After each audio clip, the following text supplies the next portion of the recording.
Et si dire les choses sans détour n'était pas de la rudesse, mais une marque de respect, en Pologne, communiquer, ce n'est pas simplement échanger des informations, c'est tisser ensemble trois fils essentiels, la vérité, la formalité et l'émotion. Ces trois dimensions coexistent, parfois en tension, souvent en harmonie, pour former un style de communication à la fois exigeant et sincère.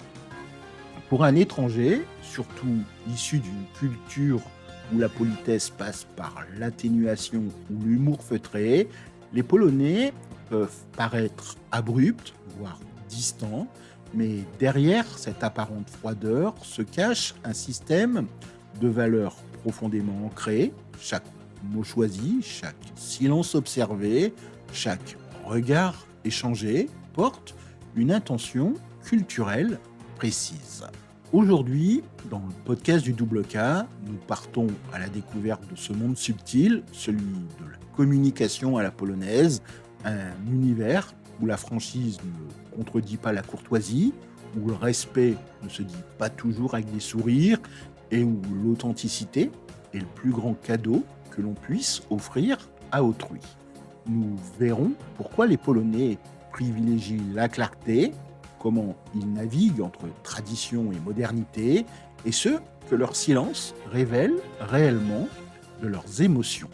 À la fin de ce voyage, vous ne verrez plus leur manière de parler comme une barrière, mais plutôt comme une invitation à une relation plus vraie. En Pologne, l'honnêteté n'est pas une option, c'est un peu une norme sociale.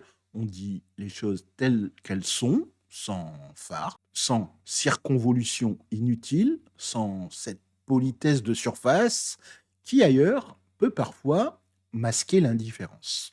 Pour un Français habitué à la formule c'est très intéressant pour signifier le contraire, ou un Américain dont le grit job peut s'appliquer à presque tout, cette transparence peut déstabiliser. Mais en Pologne, elle est perçue comme un acte de respect. Dire la vérité, c'est reconnaître la capacité de l'autre à l'entendre, c'est lui dire tu comptes assez pour que je ne te mente pas. Dans le monde professionnel, cette logique est même encore plus marquée. Plus un collègue ou un supérieur vous parle franchement sur vos erreurs, vos idées, vos performances, plus il vous considère comme un père digne de confiance.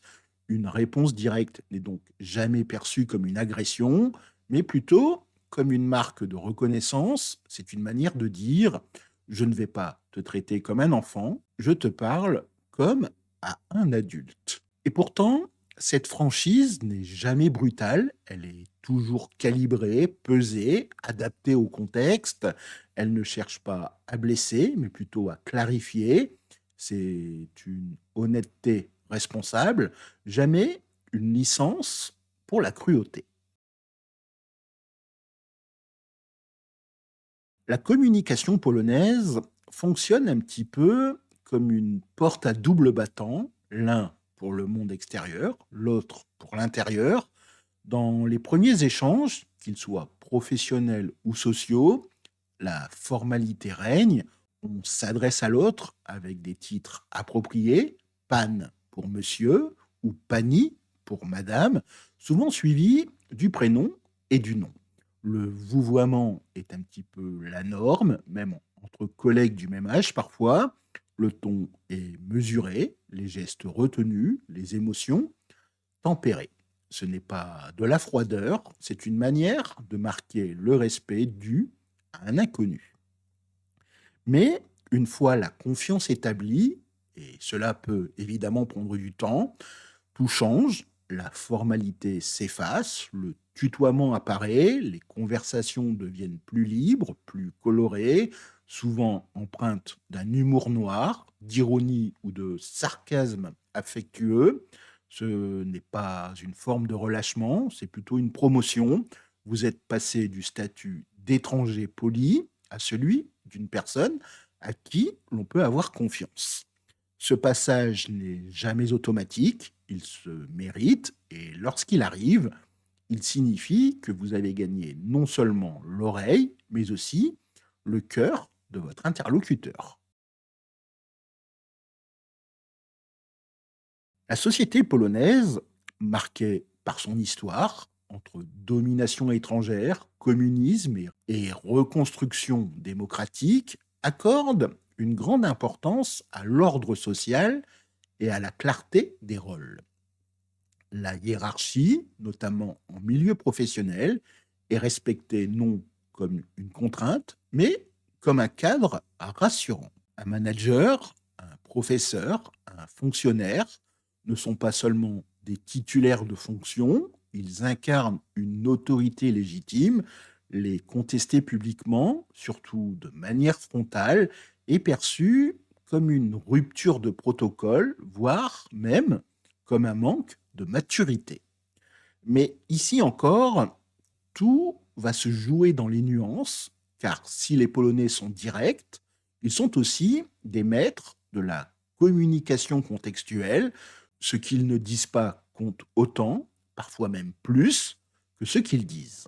Un silence prolongé après une proposition, ce n'est pas de l'indécision, c'est plutôt une réserve, un regard fuyant suivi d'un mot-jet qui signifie peut-être, ce n'est pas une ouverture, c'est un refus poli, un ton légèrement plus bas que d'habitude, cela peut signaler une désapprobation profonde. Et puis, il y a aussi le sourire, ou plutôt son absence, contrairement à certaines cultures où le sourire est un outil social universel. En Pologne, un visage sérieux dans un cadre professionnel n'est pas un signe de mauvaise humeur, c'est une preuve de sérieux. Sourire sans raison, cela peut même être perçu comme de la légèreté ou, pire encore, de la fausseté. Dans la culture polonaise, la critique est aussi un acte lourd de sens, elle n'est jamais anodine. Dire à quelqu'un que son travail pourrait être amélioré, c'est souvent perçu comme une remise en cause de sa compétence, voire de sa valeur personnelle.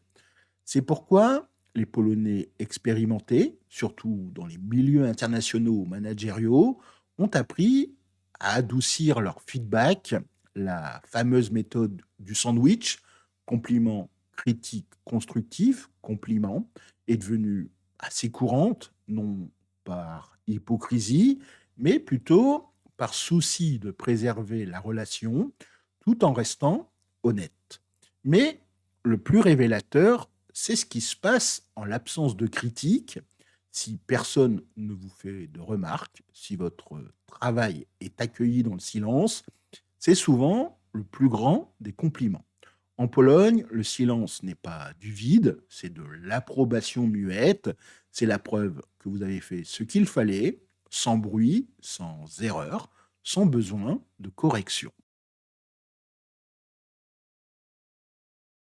Ne vous y trompez pas, la réserve polonaise n'est pas de l'indifférence, c'est une forme de pudeur émotionnelle héritée d'une histoire marquée par les épreuves, où il fallait souvent cacher ses sentiments pour survivre. Les Polonais ne s'ouvrent pas facilement, mais lorsqu'ils le font, c'est avec une intensité rare. Une fois la confiance gagnée, les conversations deviennent profondes, sincères, parfois même passionnées. L'humour devient plus caustique, les opinions plus tranchées, les émotions plus visibles. Et c'est là que le sarcasme entre en jeu, souvent incompris par les étrangers. Il n'est pas une arme, mais un langage d'intimité. C'est une manière de tester les liens, de créer de la complicité, de dire on est entre nous, on peut se permettre d'être vrai, même si c'est un peu mordant. Prendre le temps de boire un café, de raconter une anecdote familiale, de parler de la pluie ou du passé commun, ce n'est pas de la small talk superflue, c'est plutôt le ciment des relations. C'est ainsi que l'on construit la confiance, pas en signant un contrat, mais plutôt en partageant un moment. Alors, que nous apprend la communication polonaise dans un monde saturé de messages vides, de likes superficiels et de conversations sans enjeu? Elle nous rappelle avant tout que l'honnêteté peut être respectueuse, que le silence peut être éloquent, que les relations authentiques ne se construisent dans la durée, pas dans l'immédiateté. Oui, les Polonais peuvent sembler sérieux, directs, parfois difficiles à lire, mais derrière cette façade se cache une culture qui refuse de paraître au profit de l'être, une culture qui préfère la vérité, même inconfortable, aux mensonges doux, qui choisit la structure plutôt que le chaos et qui, avant tout, inscrit le respect dans chaque interaction, même celles qui ne disent rien. Dans un monde où l'on parle beaucoup pour ne rien dire, la manière polonaise nous invite à une autre voie, celle où chaque mot compte parce qu'il est vrai. Merci d'avoir écouté ce podcast du Double K.